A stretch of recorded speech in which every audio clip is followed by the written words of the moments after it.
Mantap.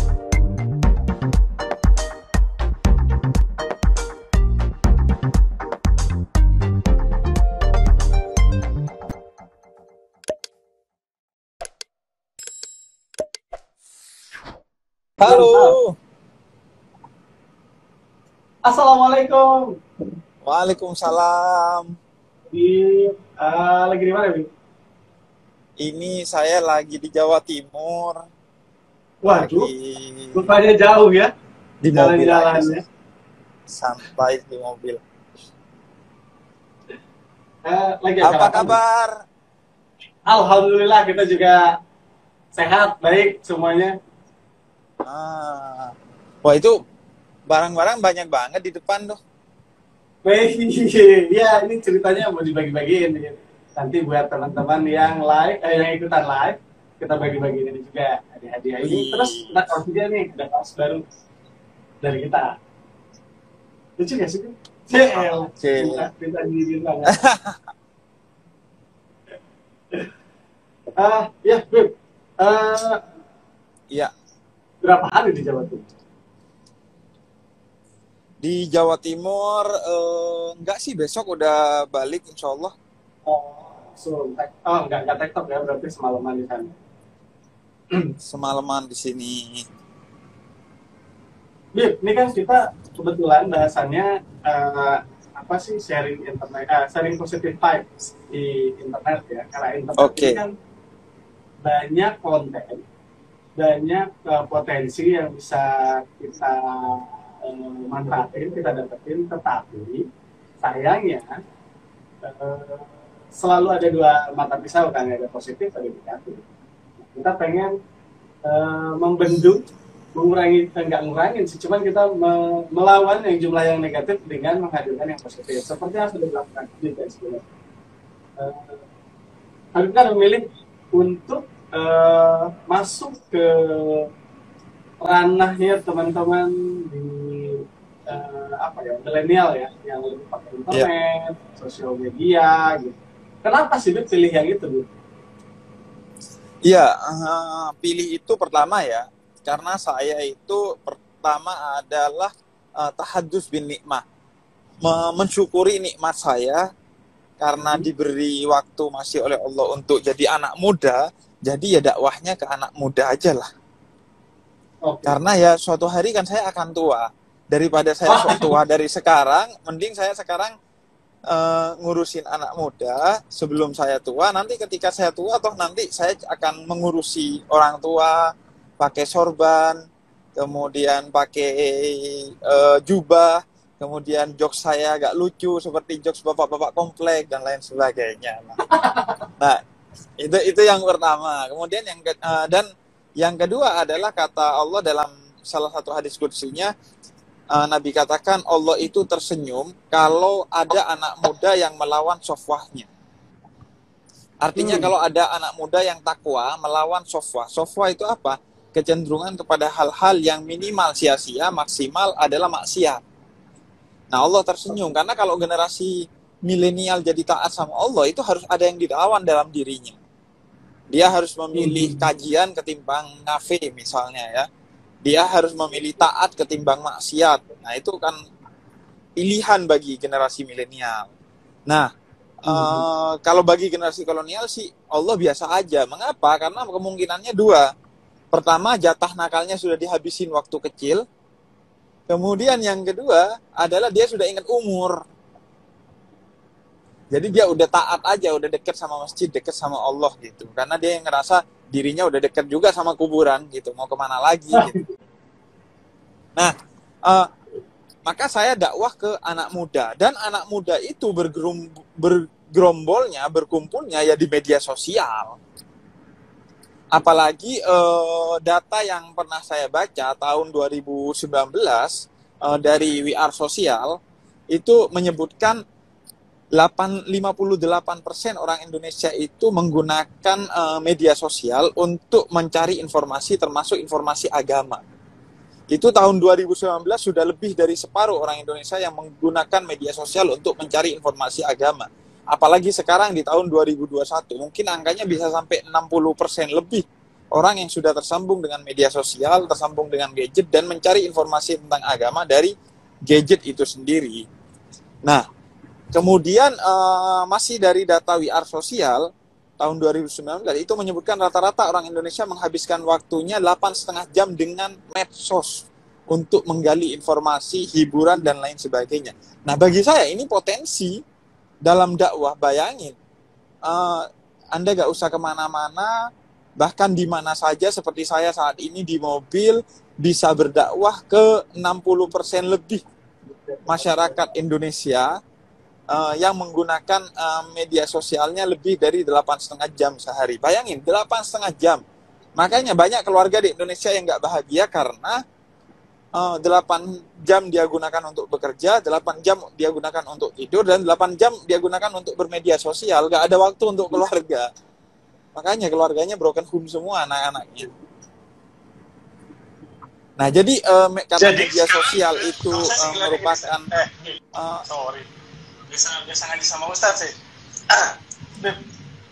Kalau biasanya gitu, maksudnya kan orang melihat bahwa Habib itu ya tipikalnya ya, yang kebanyakan kan ya di majelis yang ketemu orang, kalau di apa istilahnya, cari barokahnya harus cium tangan, yang kebetulan kita tinggal di kawasan Mahadiran juga ini, cium tangan, terus makan bareng dan lain-lain. Sedangkan kalau Habib kan memilih jalan yang berbeda nih, semua lebih banyak virtual kan, digital. Apa nggak ada anggapan dari teman-teman Habib yang lain yang bilang yang protes lah, atau yang kemudian memberikan saran untuk yang cari anak-anak milenial tapi jangan cuma di internet gitu, ada nggak sih? Iya. Kalau Habib yang senior rata-rata mendukung, pasti mendukung kalau Habib yang senior.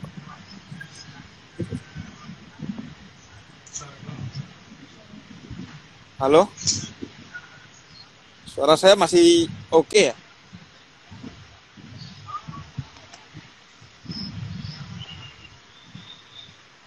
Suara saya masih oke kan?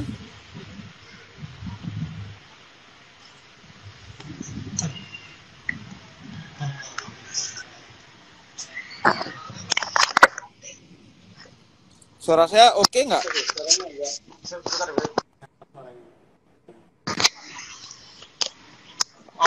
Kayaknya suaranya nggak masuk ke moderatornya, tapi kalau yang pendengarnya dengar-dengar aja nih.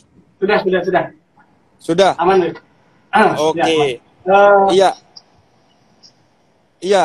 Kalau Habib senior semuanya mendukung, alhamdulillah, karena mereka mengerti bahwa itu ladang yang penting untuk digarap, yaitu menggarap dakwah ke segmen anak muda. Sekaligus mereka tahu bahwa peran itu harus dimainkan oleh anak muda sendiri, peran dakwah kepada generasi milenial. Mengapa? Karena anak muda yang ngerti bahasanya, anak muda yang ngerti tema yang pas dalam dakwah kepada anak muda. Anak muda juga yang ngerti trennya apa, bagaimana cara pendekatannya. Sebagaimana ayah saya biasanya kalau saya dinasehatin nggak ngerti-ngerti, biasanya ayah saya akan mengatakan, memanggil sahabat saya dan kemudian mengatakan, coba nasihatin tuh Husin biar begini dan begitu. Mengapa? Karena apa yang disampaikan oleh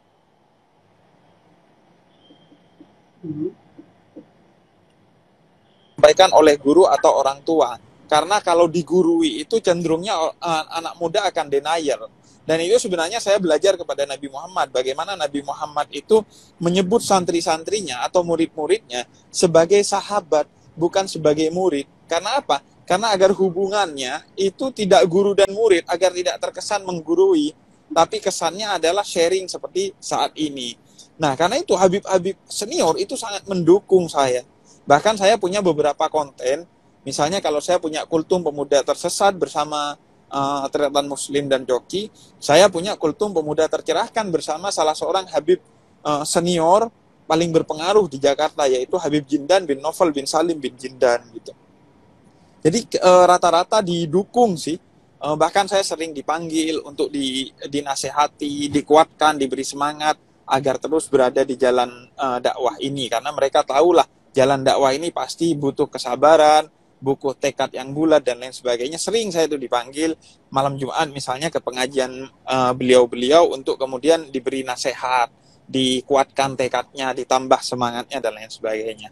Nah, paling kemudian yang ada keberatan ya hanya dari yang junior-junior aja, baik dari para dai ataupun orang-orang umum yang masih junior, biasanya itu mempermasalahkan. Oh, seolah-olah dakwah kok begini modelnya, dakwah kok begitu modelnya gitu. Mereka yang ingin segalanya itu berada dalam keseragaman, bukan keberagaman. Nah, dan mereka itu ya karena biasanya saya pahami ya kemungkinannya karena tidak paham saja atau hatinya kurang luas untuk menerima perkembangan zaman dan keberagaman dakwah yang ada di sekitar kita. Jadi ya bagi saya oke-oke aja lah. Toh nanti ketika mereka semakin mengenal saya ya mereka juga akan oke-oke aja sih, setuju-setuju aja. Oke, kalau itu kan dari sisi Habib dan teman-teman, istilahnya apa ya, orang yang berada di sekitar Habib. Kalau di sosial media sendiri sekarang gimana, Habib? Soalnya kan kayaknya udah cukup lumayan nih, Habib ini udah banyak, udah cukup terkenal lah, dan juga banyak yang kemudian meminati cara dakwah Habib ini. Gimana sih pengalamannya dari awal masuk sosial media sampai sekarang tuh animo masyarakat pengguna internet itu gimana sih? Iya, secara umum sih selalu mendapat sambutan yang baik gitu. Artinya bukan hanya di media sosial sambutannya alhamdulillah positif. Misalnya saya ini belum 3 tahun di YouTube sudah lebih dari 500.000 subscriber. Kemudian begitu juga di Instagram masih hitungan 2 tahun mungkin atau beberapa tahun sudah 400.000 lebih lah. Begitu juga di Twitter dan di platform-platform lainnya. Saya baru masuk di TikTok 1-2 bulan ini sudah 140 ribuan. Ya alhamdulillah, artinya menurut saya itu sambutan yang baik. Kemudian video-video saya selalu banyak penontonnya, baik di semua platform, YouTube, Instagram, TikTok, Twitter, dan lain sebagainya. Bahkan saya merasakan bahwa pengaruh itu begitu nyata. Orang bukan hanya mendapatkan tontonan, tapi juga tuntunan yang nyata dari apa yang saya sampaikan. Misalnya beberapa hari lalu saya juga share info ini di Instagram saya, di feed Instagram saya, bahwa ada seorang anak yang mengabarkan kepada saya bahwa ibunya itu selama sakit itu selalu nonton Kultum Pemuda Tersesat, konten dakwahnya saya. Dan sampai akhir hayatnya beliau itu nonton saya dan selalu menangis ketika nonton video-video dakwah saya. Dan anaknya senang sekali karena ibunya di akhir hayatnya berada dalam keadaan menonton konten-konten dakwah. Dan itu yang membuat saya merinding, bahkan saya meneteskan air mata ketika membaca itu. Bahwa alhamdulillah ternyata bermanfaat, berpengaruh luas, dan bahkan membuat seseorang terus mendekap dakwah saya sampai akhir hayatnya. Belum lagi anak muda, banyak sekali yang menyampaikan kepada saya bahwa mereka alhamdulillah sedikit lebih cinta kepada agama, lebih kuat menjauhi maksiat karena menonton konten-konten dakwah saya. Meskipun awalnya mungkin melihat karena sebagai tontonan, melihat wah kayaknya seru nih, lucu nih dan lain sebagainya. Nggak taunya lucu, beriman Anda kepada Allah. Karena memang targetnya itu. Saya targetnya adalah mengagamakan canda, yaitu menjadikan canda dan pendekatan-pendekatan milenial lainnya sebagai metode dalam menyampaikan pesan dakwah saya. Dan itu juga terlihat pengaruhnya ya dari mereka, antusiasme mereka dalam mengundang saya seperti di bulan Ramadan ini. Itu saya hampir sehari 4 tempat, baik online maupun offline gitu. Bagi saya itu insya Allah bagian dari kemanfaatan yang saya sebarkan di media sosial dalam konteks dakwah gitu. Kan Habib sekarang udah ada di TikTok, di IG ya. Kalau nggak salah banyak konten-konten juga sebelumnya. Satu ustadz nih yang dalam majelis yang bilang bahwa TikTok haram. Terus apa IG haram gitu karena banyak orang joget-joget dan bilang bahwa malu kalau Ahmad Muslimah Indonesia, Ahmad Muslimah terus terlihat di situ joget-joget. Nah, Habib sendiri gimana kalau istilahnya apa ya, merespon ustadz-ustadz yang juga punya ya sama barangnya tetap internet gitu kan. Di satu sisi Habib masuk sebagai pendakwah memberikan konten yang positif, tapi di sisi lain orang malah mengharamkan, jadi orang belum juga mulai aktif, ininya udah ketakutan duluan nih. Iya, saya biasanya mendengar dan menonton hal-hal seperti itu, mereka yang mengharamkan TikTok dan lain sebagainya, biasanya dari YouTube. Nah, Ya, maksud betul. saya artinya apa bedanya YouTube dengan TikTok? Kalau bicara tentang joget-joget ya di YouTube juga banyak yang bahkan lebih dari joget-joget, konten-konten yang berunsur pornografi juga banyak di YouTube. Tapi kenapa mereka masuk ke YouTube? Karena kan niatnya mereka adalah dakwah. Justru niatnya mereka adalah mengimbangi bahkan melawan konten-konten yang pertama minimal sia-sia, maksimal maksiat di YouTube itu sendiri. Nah, begitu juga di TikTok bagi saya. TikTok itu satu media itu tidak bisa dihukumi halal atau haram, tergantung kepada penggunaannya. Digunakan untuk hal-hal yang haram atau digunakan untuk hal-hal yang berkah. Kalau digunakan untuk hal-hal yang haram, maka pelakunya akan mendapatkan keharaman dari TikTok itu sendiri. Tapi kalau digunakan untuk dakwah, maka pelakunya akan mendapatkan keberkahan dari TikTok itu sendiri. Jadi bagi saya TikTok itu jalan yang lapang, tinggal kita memilihnya, jalan yang lapang ke surga atau jalan yang lapang ke neraka gitu. Anda bisa masuk surga jalur TikTok, sekaligus bisa juga masuk neraka jalur TikTok gitu. Jadi itu media saja sih, media itu ya tergantung kita menggunakannya untuk apa gitu. Jadi nggak ada sesuatu yang perlu dipermasalahkan menurut saya. Justru saya dari sejak dulu mendidik kita menjadi generasi yang solutif dan bertanggung jawab. Artinya apa? Kalau TikTok diisi oleh konten-konten yang joget-joget, justru itu panggilan bagi kita untuk berdakwah di sana. Karena kalau kita haramkan, itu kan nggak menyelesaikan masalah. Emangnya kalau TikTok diharamkan oleh kita, kemudian TikTok tutup gitu? Kan enggak. Emangnya kalau TikTok diboykot oleh kita, kemudian TikTok jadi bubar gitu? Kan enggak. Daripada kemudian kita menjauh dari TikTok dan TikTok semakin dipenuhi oleh konten-konten yang maksiat atau minimal sia-sia, maka mari kita masuk ke TikTok untuk menyesaki dan memenuhi TikTok dengan konten-konten yang dakwah agar minimal mengimbangi mereka yang konten-konten maksiat atau bahkan bisa melawan mereka. Dan saya sangat pede untuk itu. Bib, kan kita konten dakwah, Bib. Pasti orang lebih memilih nonton konten joget-joget, Bib, ketimbang dakwah. Pertama, saya sangat pede bahwa orang akan memilih konten dakwah. Mengapa? Karena itu janji Allah dalam Al-Quran. Idza ja'al haq wa dhahaqal batil. Kalau cahaya datang, kegelapan itu akan pergi. Gak ada ceritanya cahaya itu kalah sama kegelapan tuh gak ada. Pasti kalau lampu dihidupin ya kegelapan pergi dengan sendirinya. Jadi saya pede masuk TikTok, pasti orang lebih memilih saya. Dan nyatanya memang ketika saya masuk di TikTok, konten saya ini diterima luas oleh teman-teman di TikTok, sebagaimana teman-teman di YouTube, di Instagram, dan di Twitter. Kalaupun sekarang masih tidak bombastis banget penontonnya, menurut saya hanya karena problem platformnya saja. Tersiarnya masih belum banyak. Tapi kalau secara konten sudah diterima. Bagaimana melihatnya? Buktinya ketika saya bikin konten TikTok video dakwah dengan TikToker seperti dengan Fadil Jaidi beberapa waktu lalu, itu yang nonton banyak, yang suka banyak, 2,8 juta penontonnya. Artinya orang suka konten dakwah, hanya saja mungkin karena memang kemasannya gak asik, mungkin ya akhirnya ditinggalkan konten dakwah itu karena gak cocok di TikTok. Kalau kemasan dakwahnya garing ya gak cocok, atau karena memang belum dikenal saja, followersnya belum banyak. Bukan dakwahnya yang ditolak sebenarnya, karena platformnya saja belum kuat. Buktinya ketika kita berkolaborasi dengan yang punya platform kuat, ya diterima aja. Bahkan ketika saya pertama-tama kolaborasi dengan Coki Muslim, bayangin mana Coki Muslim, mana saya.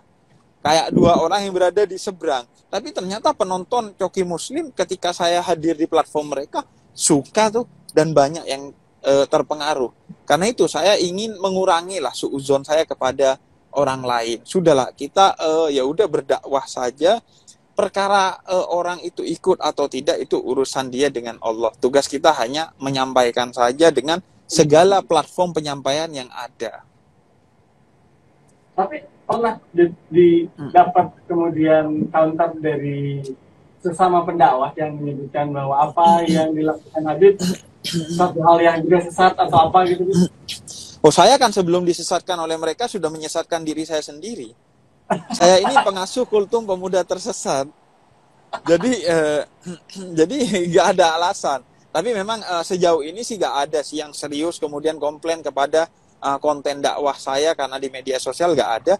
Malah justru saya ini sebelum Ramadan itu hampir 3 hari sekali atau minimal seminggu sekali mengisi pelatihan dakwah digital di berbagai tempat dan berbagai komunitas.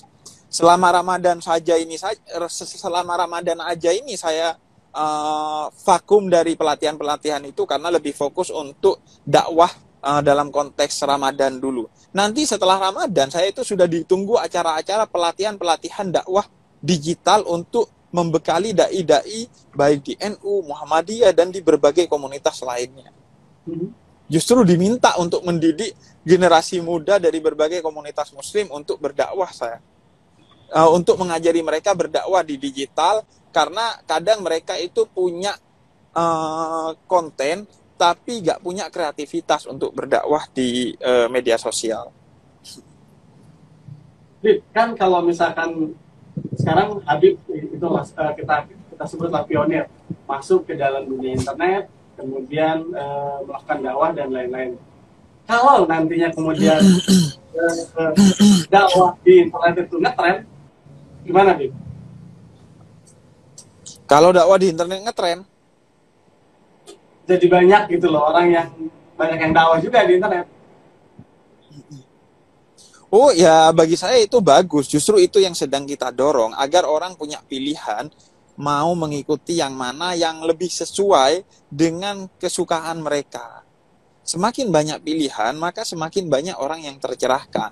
Makanya saya bukan hanya tidak khawatir, justru saya yang sedang mendorong melakukan berbagai upaya untuk kemudian mendorong anak muda dan pendakwa-pendakwa itu makin banyak di media sosial gitu. Agar kemudian pilihannya makin banyak. Jadi kita dakwah ini kan bagi kita jalan ninja ya. Kita itu bukan mau menang-menangan, mau untung-untungan, mau bersaing dalam dakwah ini. Kita ini berdakwah ini jalan ninja, jalan jihad kita. Jadi justru semakin banyak pendakwah semakin senang. Alhamdulillah saya sampai detik ini bukan bekerja di dakwah. Saya itu bahkan YouTube saya sudah hampir 3 tahun dan 500.000 lebih subscriber, belum pernah sedetik pun itu pakai AdSense. Jadi bagi saya ini jalan ninja gitu. Jadi saya punya pekerjaan, saya jualan buku langka di media sosial. Jadi pekerjaan saya itu. Kalau dakwah ini jalan ninja. Jadi semakin banyak yuk kita semakin senang. Tapi kan berarti gini loh. Konten yang tadi berarti orang-orang ustadz-ustadz yang juga galak, yang juga tanda kutip galak, terus kemudian lebih gampang mengkafirkan, lebih gampang mengharamkan itu akan juga ada di internet gitu. Iya, itu kan anomali juga kan. Mereka bilang jangan ambil AdSense-nya YouTube. Padahal konten mereka itu ada AdSense-nya. Gitu, itu kan anomali ya. Atau yang ngupload bukan mereka tapi murid-murid mereka, ya sudah, jangan pernah mau ceramah ada videonya karena video itu akan berpeluang akhirnya dimanfaatkan oleh orang untuk cari uang melalui AdSense dan akhirnya kita kedapatan juga dosanya karena memberi peluang. Jadi anomali juga bagi saya kalau ada ustadz-ustadz yang seperti itu. Karena gini, Nabi Muhammad itu kan dalam bahasa Arab disebutnya the messenger kan. Messenger, penyampai pesan. Mediumnya adalah media. Media itu adalah media sosial sekarang yang paling ngetren. Jadi kalau ada orang yang ingin mengikuti Nabi Muhammad tapi apalah bentuk messengernya itu, mau Instagram, Yahoo Messenger, YouTube, TikTok, Twitter, ya itu menurut saya aneh aja. Nabi Muhammad itu menggunakan berbagai media untuk kemudian berdakwah. Dari mana kita tahu? Dari informasi yang disampaikan oleh Al-Quran. Laqad ja'akum rasulun min anfusikum azizun alaihi ma'anittum harisun alaikum bil mu'minina raufur rahim. Nabi Muhammad itu menghabiskan malam-malamnya untuk memikirkan medium apa yang besok akan dia pakai yang lebih efektif dari kemarin untuk berdakwah, dan kemudian menghabiskan siang-siangnya untuk mencoba medium itu. Yang dipikirkan tadi malam, oh pakai medium ini, beliau coba. Kalau sukses, beliau lanjutkan, perbaiki. Terus saja begitu. Nabi Muhammad itu berbagai cara digunakan untuk dakwah selama tidak maksiat. Nah, kecuali yang joget-joget di TikTok itu pendakwahnya, nah itu baru bermasalah. Kalau kita berdakwah di TikTok, nggak ada masalah, justru berkah. Kecuali kita joget-joget di TikTok, itu yang bermasalah bagi saya. Jadi, Tapi soal independensi kita. dakwah juga gimana? Kan kayak yang banyak lah yang fitur-fitur yang membuat kita harus bergerak, tapi filter-filter yang bisa dimanfaatkan untuk memberikan pesan itu gimana? Oh ya, bagi saya joget itu tidak haram. Sebagaimana musik juga tidak haram. Dia bisa jadi medium dakwah justru. Misalnya dalam tradisi kami para habaib itu ada jogetnya sendiri, namanya joget gambus marawis. Joget maju mundur itu saya pernah share itu di TikTok. Kalian pengen saya joget-joget, ya sudah, ini jogetan saya. Nah, itu joget yang teratur, yang ada filosofinya di dalamnya, berdasarkan lagu yang isinya adalah salawat kepada Nabi Muhammad, para sahabatnya, keluarganya, dan orang-orang yang kita cintai. Nah, jadi joget ya gak ada masalah kalau memang tidak berlebihan, kalau memang tidak erotis, kalau memang tidak mengarahkan orang kepada maksiat. Jadi gak ada masalah, mau konten di dakwah juga joget-joget, asalkan tidak berlebihan, kemudian tidak erotis, tidak membuka aurat, ya gak ada masalah. Jangan inilah, menurut saya begini, jangan mengkudeta metode dakwah tertentu. Seolah-olah metode dakwah itu harus mengikuti dia, harus seperti dia, dan yang lainnya salah, yang lainnya haram, yang lainnya sesat. Janganlah begitu. Jalur hidayah itu banyak, pintu hidayah itu sebanyak pintu pikiran orang-orang. Jadi jangan diblokir pintu-pintu hidayah yang lain. Karena mengapa? Saya punya cerita. Di Jogja itu saya ceramah 3 jam, ada seorang laki-laki masih muda kayak nggak masuk gitu ke pikirannya, kayak cuma lihat aja dia. Akhirnya, kemudian selesai saya dakwah, kemudian ada sesi foto-foto. Kemudian dia naik, dia foto dengan saya, dia peluk saya sambil gemeteran, sambil nangis. Kemudian dia bilang, Bib, terima kasih Bib, saya mau taubat Bib, terima kasih saya sudah dikasih pelukan. Jadi saya ceramah, nggak masuk ke otak dan hatinya dia, tapi ketika saya peluk dia, itu justru jadi pintu hidayah bagi dia. Jadi pintu hidayah itu jangan ditutup seolah-olah hanya milik kita, seolah-olah hanya satu pintu. Biarkan pintu hidayah itu sebanyak apapun. Ada seorang wanita dalam hadis yang disampaikan oleh Nabi Muhammad, wanita yang seumur hidup pelacur, tapi kemudian bertobat melalui pintu hidayahnya apa? Ngasih minum anjing yang kehausan di padang pasir. Jadi bagi saya semua metode, selama dia bukan metode yang maksiat, nggak ada masalah, gunakan semua metode itu. Oke. Ya, memang sebenarnya kan mungkin jadi apa yang dilakukan Habib ini adalah strategi kan. Strategi untuk menjangkau, anggaplah market yang lebih luas. Iya. Metode marketing aja kan berubah terus ya gitu. Ikutin zaman, masa dakwah nggak berubah-berubah kan gitu ya. Betul. Termasuk salah satu jalan yang Habib temukan adalah untuk join sama Lucu Indonesia ya, untuk Iya. Untuk mengasuh pemuda tersesat biar nggak tersesat terlalu jauh. Iya. Nih di teknolog juga ada yang tersesat, Bim. Kemarin, jadi kebetulan ada satu tim saya yang tidak puasa. Oke. Terus dia bilang gini, Mas, kalau puasa saya lagi nggak kuat nih, tapi kalau ngasih makan orang buka puasa saya sanggup. Jadi kan katanya ada hadis kalau orang yang ngasih makan orang puasa itu sama dengan dia dapat pahala puasanya.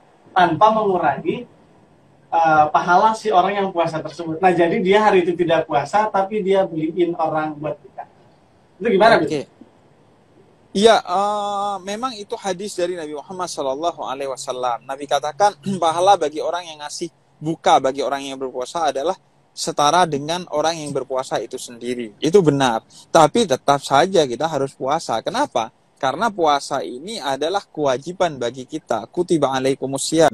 Telah diwajibkan bagi kalian untuk berpuasa. Jadi maka berpuasa itu satu kewajiban kepada kita yang kalau itu ditinggalkan karena kelalaian, kita mendapat dosa. Dan kalau itu ditinggalkan karena ingkar, karena memang tidak mau berpuasa dengan sengaja, menganggap puasa itu tidak penting dan lain sebagainya, maka itu justru bisa menyebabkan kita murtad. Kita yang ingkar kepada rukun Islam itu akan menyebabkan kita murtad. Sama dengan orang sholat. Gak sholat kalau lalai ya dosa. Tapi kalau dia tidak mengakui sholat, maka dia berarti ingkar kepada sholat dan dia termasuk orang-orang yang murtad akhirnya. Jadi tetap aja jalankan kewajiban itu. Berarti dia pahala yang dikasih tetap gak dapat. Pahala tetap dapat, pahala ngasih makan orang yang berbuka tetap dapat pahala, tapi dia juga dapat dosa gitu karena tidak menjalankan puasa yang itu menjadi kewajiban bagi dia. Tapi nggak double gitu. Iya. Oke, Pak. Makasih ya.